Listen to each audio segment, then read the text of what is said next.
Assalamualaikum warahmatullahi wabarakatuh.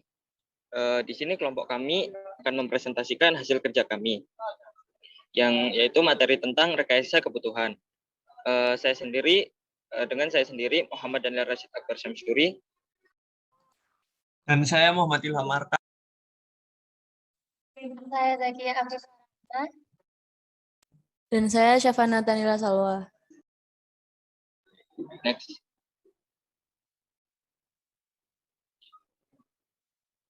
Materi yang pertama yaitu konsep rekayasa persyaratan.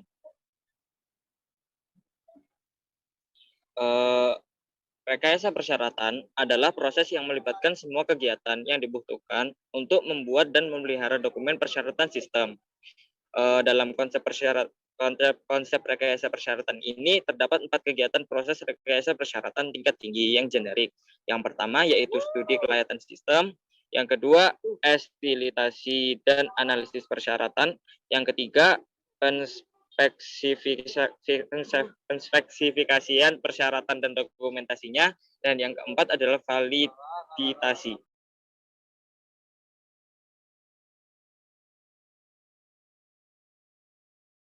Langkah yang perlu dilakukan untuk melakukan rekayasa kebutuhan adalah spesifikasi. Setelah menentukan kebutuhan yang akan dibuat oleh sistem, maka diperlukan pendetailan kebutuhan. Nah, pendetailan kebutuhan ini merupakan proses untuk menjelaskan permasalahan dan kebutuhan secara lebih detail yang akan menjadi dasar perancangan dan implementasi. Di dalam langkah spesifikasi ini harus menyajikan dasar-dasar yang nantinya akan digunakan oleh hardware engineering, software engineering, database engineering, dan juga human engineering.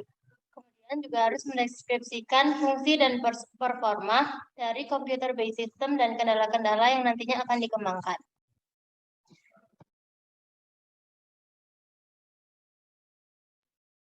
Nah, selanjutnya adalah elisitasi dan analisis. Boleh minta tolong di next. Nah, dalam tahap elisitasi dan analisis ini, developer harus memahami domain permasalahan dan tujuan produk atau sistem tersebut.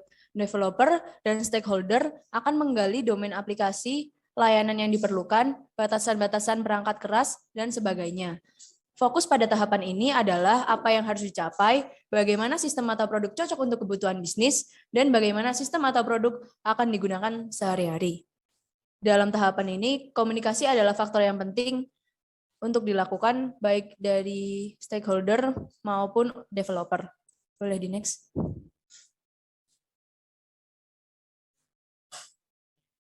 Dalam tahap ini terdapat guideline detail, yaitu yang pertama, menilai kelayakan bisnis dan teknis untuk yang diusulkan ke dalam sistem.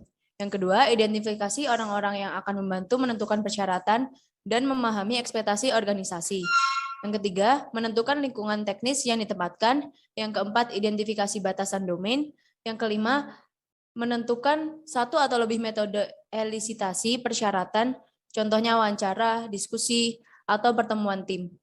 Yang selanjutnya yaitu meminta partisipasi dari banyak orang agar persyaratannya didefinisikan dari sudut pandang yang berbeda dan dipastikan untuk mengidentifikasi alasannya untuk setiap kebutuhan yang dicatat. Dan yang terakhir, identifikasi persyaratan yang ambigu sebagai kandidat untuk pembuatan prototipe. Boleh di next. Berikut merupakan contoh rangkaian pertanyaan yang diajukan pada tahap ini. Yang pertama, yaitu menanyakan pertanyaan yang berfokus pada pelanggan, tujuan keseluruhan, dan manfaat dari sebuah produk. Yang kedua, yaitu meminta pemahaman tentang masalah dan solusi yang diinginkan pelanggan. Dan yang terakhir, berfokus pada keefektifan pertemuan dengan pelanggan. Selanjutnya akan dijelaskan oleh teman saya. Selanjutnya yaitu validation and verification. Nah, jadi pada tahap validation and verification ini dilakukan ketika kita sampai di tahap spesifikasi.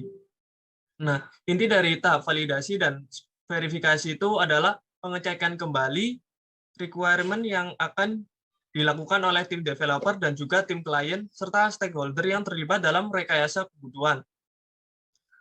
Jadi yang pertama adalah validasi yang lebih kepada apakah kita sudah membuat produk yang benar, sedangkan verifikasi itu lebih kepada apakah kita sudah membuat produk dengan benar. Nah, di dalam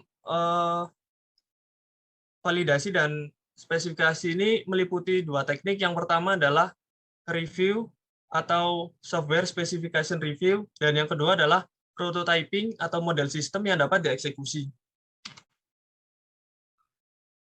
Selanjutnya yaitu parameter.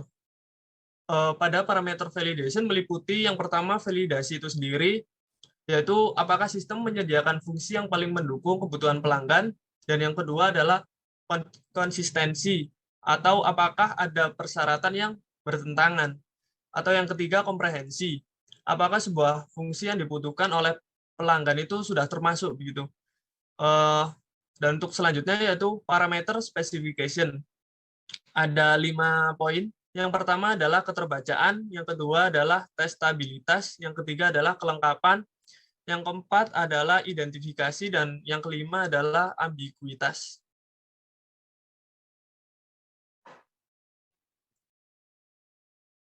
Langkah terakhir yang dilakukan pada rekayasa kebutuhan adalah requirement management, yaitu mengatur kembali kebutuhan agar mudah dilakukan dokumentasi.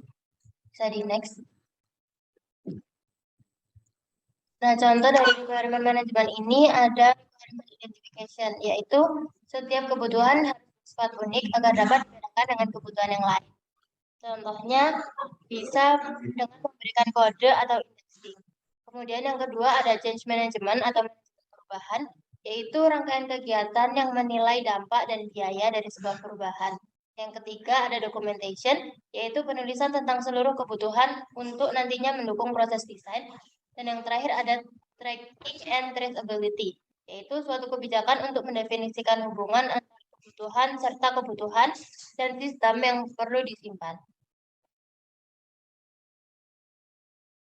Dengan memahami materi tentang rekayasa kebutuhan, kita dapat membangun jembatan menuju desain dan pembangunan perangkat lunak dengan menyediakan mekanisme yang tepat untuk memahami apa yang diinginkan klien, menganalisis kebutuhan, menguji kelayakan, bernegosiasi untuk solusi yang masuk akal, menetapkan solusi yang dapat dipahami dua belah pihak, uji spesifikasi, dan mengelola kebutuhan yang akan diwujudkan ke dalam sistem operasional.